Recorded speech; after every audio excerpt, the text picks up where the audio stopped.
Hello everyone, मैं सुभाष अपने YouTube channel ITI fitter ज्ञान में आप सभी का स्वागत करता हूं। स्टूडेंट्स, नया दिन, नया वीडियो और नया चैप्टर।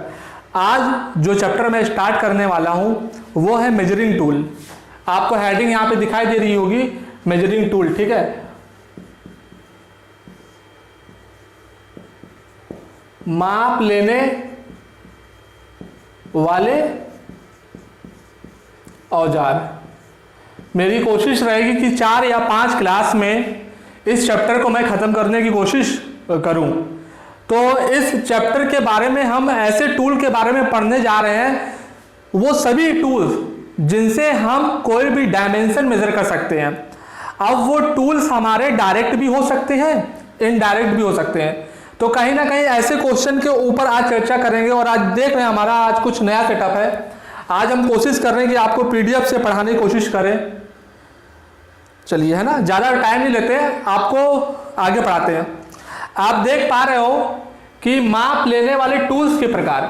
अभी जो मेजरिंग टूल है ये भी कई टाइप की होती है, इनकी कैटेगरीज डिवाइड की गई है। आप देखिए यहाँ पर आपको दिखाई दे रहा है फिक्स टाइप टूल। अब फिक्स टाइप में कौन कौन से आपके आते हैं? स्टील रूल, प्लग गेज और फिलर गेज। तो स्टील रूल से आप भली भांति परिचित हैं। मैं बता देता हूं प्लग गेज। प्लग गेज कुछ देखने में आपका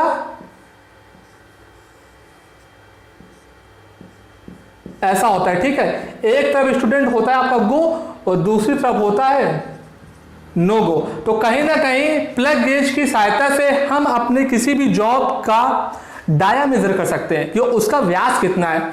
फिलर गेज दो मैचिंग पार्ट्स के बीच का गैप मेजर करने के लिए फिलर गेज। तो ये सब हमारे आगे फिक्स टाइप में। फिक्स क्यों बोल रहे हैं कि इसकी सहायता से जो हमारे गेज का डायमेंशन होगा टॉलरेंस के अंतर्गत हम उतना ही मेजर कर पाएंगे, उतना ही माप सकते हैं। ठीक है, तो ये हमारा हो गया फिक्स टाइप। अगले चलते हैं एडजस्टेबल टाइप में। चलिए अब आगे बढ़ते हैं। आगे देखिए, आगे आपको दिखाई दे रहा होगा एडजस्टेबल टाइप। ठीक है, ये देखिए एडजस्टेबल टाइप आपको दिखाई दे रहा है। एडजस्टेबल टाइप, इसके अंतर्गत कौन कौन से आते हैं? कैलिपर्स, सरफेस गेज और माइक्रोमीटर। एडजस्टेबल मतलब कि जो डायमेंशंस हमें मेजर करनी हो उसको हम कम या ज़्यादा करके, उनको इंक्रीज करके और डिक्रीज करके हम मेजरमेंट ले सकते हैं। आगे बढ़ते हैं। आगे देखिए आपका है, आगे आ जाता है डायरेक्ट रीडिंग, प्रत्यक्ष टूल। कौन कौन से होते हैं? Steel rule, vernier caliper, micrometer इत्यादि। ठीक है, अब इनको डायरेक्ट क्यों बोला गया है? अगर हम इन टूल्स की सहायता से कोई भी जॉब की मेजरमेंट लेंगे तो उस मेजरमेंट को हम इन टूल्स पर ही रीड कर सकते हैं, पढ़ सकते हैं। इसलिए इनको बोलते हैं डायरेक्ट मेजरमेंट। आगे है आपका अप्रत्यक्ष, इनडायरेक्ट मेजरमेंट। अब दोनों में अंतर क्या है? हम मेजरमेंट दोनों से तो कर सकते हैं, लेकिन उनको मापने के लिए हमें डायरेक्ट टूल्स में रीडिंग उसमें बनी हुई है, उसमें ग्रेजुएशन लाइंस होती है जिनको रीड करके हम पढ़ सकते हैं, लेकिन इनडायरेक्ट में नहीं होता है। इनडायरेक्ट को रीडिंग करने के लिए कोई ना कोई हमें डायरेक्ट रीडिंग टूल्स की आवश्यकता होती है। इसके अंतर्गत कौन कौन से आगे? डिवाइडर, कैलिपर्स और सरफेस गेज। ठीक है, आगे देखिए, आगे है आपका नन रीडिंग। ठीक है, जिनको हम रीड नहीं कर सकते हैं क्योंकि वो गेज एक पर्टिकुलर जॉब के डायमेंशन के अकॉर्डिंग बन के आते हैं और जो भी टॉलरेंस प्लस माइनस 0.05 या डिपेंड करता है कैसा जॉब है, तो उसके अंतर्गत हम पढ़ सकते हैं। कौन कौन सा हो गया? स्नैप गेज हो गया, प्लग गेज हो गया और रिंग गेज हो गया। तो स्टूडेंट्स, ये तो बात हो गई है इस चैप्टर के बारे में। इस चैप्टर में कहीं ना कहीं हम इतने टूल्स को रीड करेंगे, इतने टूल्स को पढ़ेंगे। ठीक है, आगे बढ़ते हैं। आगे अब आपका चैप्टर चालू हो गया है। देखिए आपको स्टील रूल दिखाई दे रहा है। सभी लोग स्टील रूल के बारे में जानते हैं। ठीक है, कोई बताने वाली बात नहीं है। स्टील रूल का काम क्या होता है? अब स्टील रूल से क्वेश्चन क्या पूछेगा? स्टील रूल से एक आपका क्वेश्चन पूछता है मटेरियल।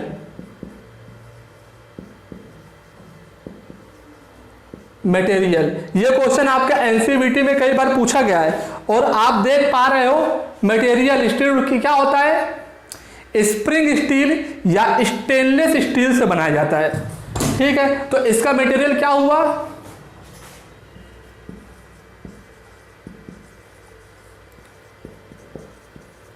स्प्रिंग स्टील या और स्टेनलेस स्टील।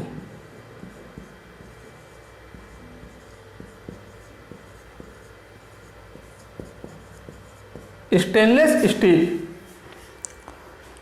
आगे कोई पढ़ने की जरूरत नहीं है, आपको मोबाइल की स्क्रीन पे खुद ही दिखाई दे रहा होगा, क्योंकि हाँ विजिबिलिटी सही होगी, जितनी क्लियर विजिबिलिटी आप चाहते हो उतनी विजिबिलिटी तो नहीं मिल पाएगी, क्योंकि जो मैं वीडियो शूट करता हूँ, हमारे पास कुछ 7-8 हज़ार का एक मोबाइल है रियलमी का, उससे मैं शूट करता हूँ, कोई हमारे पास DSLR कैमरा नहीं है।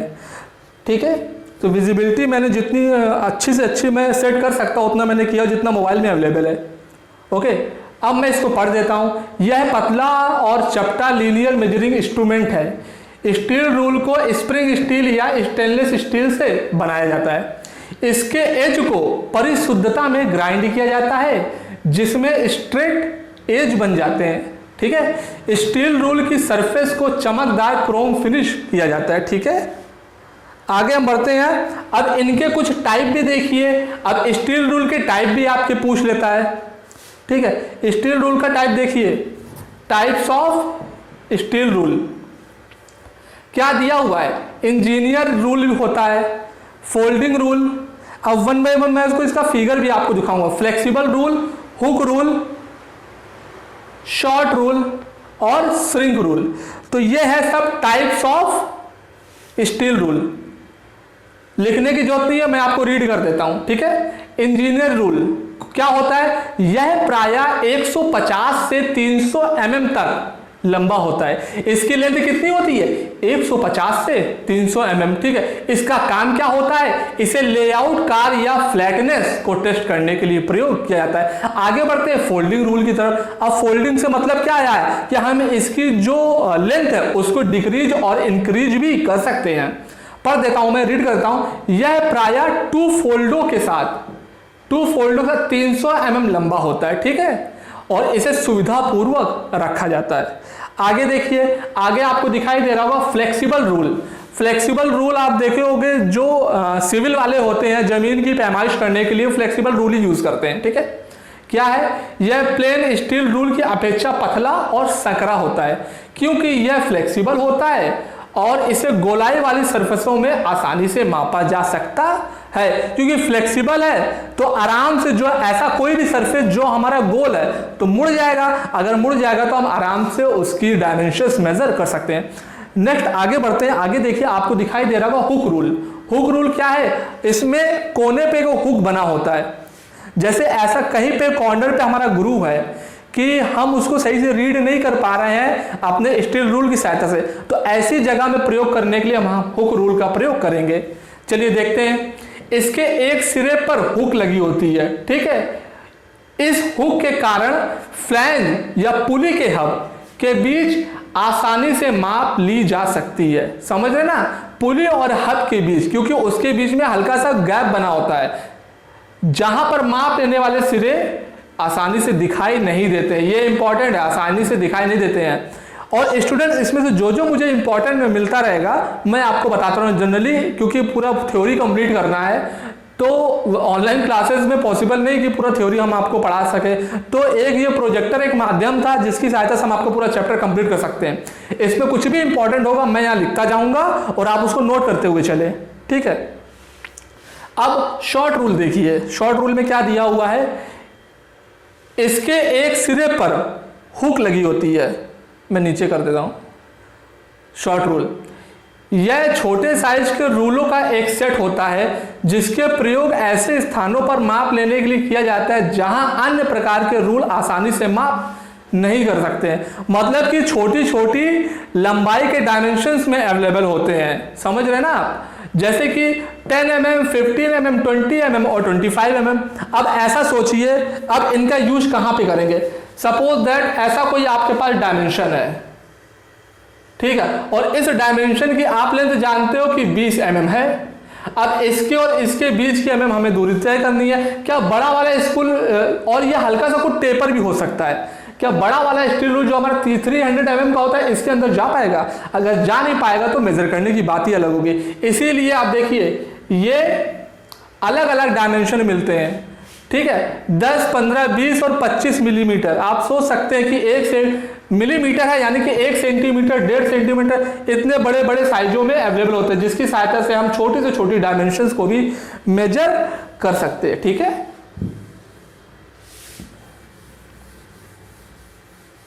आगे देखिए, आगे है आपका श्रिंक रूल। चलिए मैं पढ़ देता हूं। इसका प्रयोग कास्टिंग, पैटर्न और कोर बॉक्सों के लेआउट करते समय किया जाता है। ये ओवर साइज होते हैं, ठीक है, जिसमें धातुएं जब सिकुड़ती हैं तो सही साइज में बन जाती है। समझ रहे ना कि कास्टिंग करते समय, अब कास्टिंग क्या होता है, आपने देखा होगा कि आपके आसपास मूर्तियां बनाने वाले आते थे, वो मूर्ति का सांचा मिट्टी में बनाते थे और मेटल को होल करके, मिट्टी में होल करके अंदर पोर करते थे, और थोड़ी देर बाद वो वही जो सांचे का साइज है वही साइज बन जाता था। तो कहीं ना कहीं कास्टिंग हमारा वही मेथड होता है कि जो हमारा रॉ मटेरियल है उसको मेल्ट करके सांचे में डाल के अकॉर्डिंग टू आवर साइज उसको ऑब्टेन करना हमारा क्या होता है, कास्टिंग होता है। तो आपने समझ लिया श्रिंक रूल हमारा कहाँ यूज होता है। अब देखिए कुछ फिगर आपको दिखाई दे रहे होंगे। फोल्डिंग रूल देखिए कैसा है। फोल्डिंग रूल आपने इसे पिछले महीने पढ़ा था ना कि ये 300 साइजों में 2 या 3 या 4 सेटों में भी अवेलेबल होते हैं। तो ये कुछ इस तरह होता है फोल्डिंग, ठीक है। हुक रूल देखिए, हुक रूल का फिगर आपके सामने आ रहा होगा। अब देखिए हुक में कोने में ये हुक बना हुआ है, तो ये अंदर जाके इजीली हमारा फंस सकता है। जैसे कि मैं बना देता हूं एग्जाम्पल पे तौर पे, आप देखिए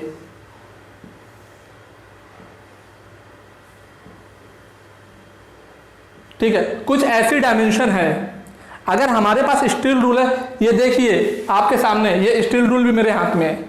अगर हम यहां से इसकी डायमेंशन लेना चाहें और इसकी डायमेंशन है पतली, ठीक है, तो यहां ऐसे जाने में, रीड करने में परेशानी होगी, ठीक है, और सही से अंदर जा भी नहीं पाएगा। तो कहीं ना कहीं ये हुक रूल का प्रयोग कर। हुक रूल क्या होता है, इसके एज पे ये फंस जाता है, जिससे हमें एक्यूरेट और शुद्धता के साथ वैल्यू मिल जाती है, ठीक है। चलिए आगे देखिए, आगे आपको रूल के प्रकार भी दिए हुए हैं, ठीक है। आपके शॉर्ट रूल थे, शॉर्ट रूल देखिए, ये 20 mm का है, 12 mm, 10 mm, 5 mm। अब इसको यूज कैसे करते हैं, अब इसके साथ देखिए एक स्पिंडल यूज करते हैं। सपोज दैट ये है, ये ऐसा कोई अंदर गहराई में ग्रूव बना हुआ है, क्या आपका हाथ पहुंच पाएगा? नहीं ना। तो कहीं ना कहीं आपको स्पिंडल की आवश्यकता पड़ेगी। तो इस स्पिंडल को इसके होल में डालकर हम इसका डाया या ग्रूव की चौड़ाई कितनी है मेजर कर सकते हैं। तो शॉर्ट रूल को हम ऐसी जगह यूज कर सकते हैं। समझ में आ रहा है? क्योंकि आज थोड़ा नया सेटअप किया था आपके समझने के लिए। तो ये तो हो गई स्टील रूल। अब हम बात करेंगे आगे वीडियो में कैलिपर की बात। अब कैलिपर में आपको क्या क्या देखने को मिलेगा? कैलिपर में आपको देखने को मिलेगा इनसाइड, आउटसाइड, जेनी कैलिपर काफ़ी सारे हैं। वीडियो लंबी हो जाएगी तो इसका 2-3 पार्ट मुझे बनाने हैं। एक में मैं कैलिपर कवर करूंगा, एक में मैं माइक्रोमीटर कवर करूंगा और एक में मैं आपका vernier height gauge, dial caliper, ये सब एरिया में कन्वर्ट करूंगा, मतलब कि कवर करूंगा। तो मैं आज यहीं तक क्लास रखता हूं। और आज की क्लास में मैंने आपको पढ़ाया है कि हमें इस चैप्टर में पढ़ना क्या है और स्टील रूल के बारे में, किस मटेरियल का बना होता है और इसके टाइप्स। मैं आशा करता हूं कि दोस्तों ये सेटअप आपको अच्छा लगा होगा, है ना। अब इससे क्या होता है ना कि फिगर भी आपको सामने को देखने को मिल जाते हैं, समझ में थोड़ी ज़्यादा आता है क्योंकि विजुलाइज आप ज़्यादा कर पाते हैं। ये कुछ ऐसा सेटअप है, ठीक है। तो आगे वाली क्लास में हम देखेंगे कैलिपर के बारे में। आई होप स्टूडेंट्स अगर ये वीडियो आपको अच्छी लगे तो हमारे चैनल को लाइक, शेयर एंड सब्सक्राइब जरूर करें। और आप पीडीएफ की चिंता बिल्कुल मत करें, ये जैसे ही चैप्टर हमारा वीडियोस के थ्रू कंप्लीट हो जाएगा, जैसा ही लास्ट वीडियो इस चैप्टर का पड़ेगा उसके अगले दिन मैं अपने टेलीग्राम चैनल में पूरा पीडीएफ डालूंगा। जिस पीडीएफ से मैं पढ़ा रहा हूं, अभी आपकी क्लास ले रहा हूं, वो पूरी पीडीएफ आपको हमारे टेलीग्राम चैनल में मिल जाएगी। तो हमारे चैनल पे बने रहे, हमारे चैनल को लाइक शेयर सब्सक्राइब जरूर करिए। धन्यवाद।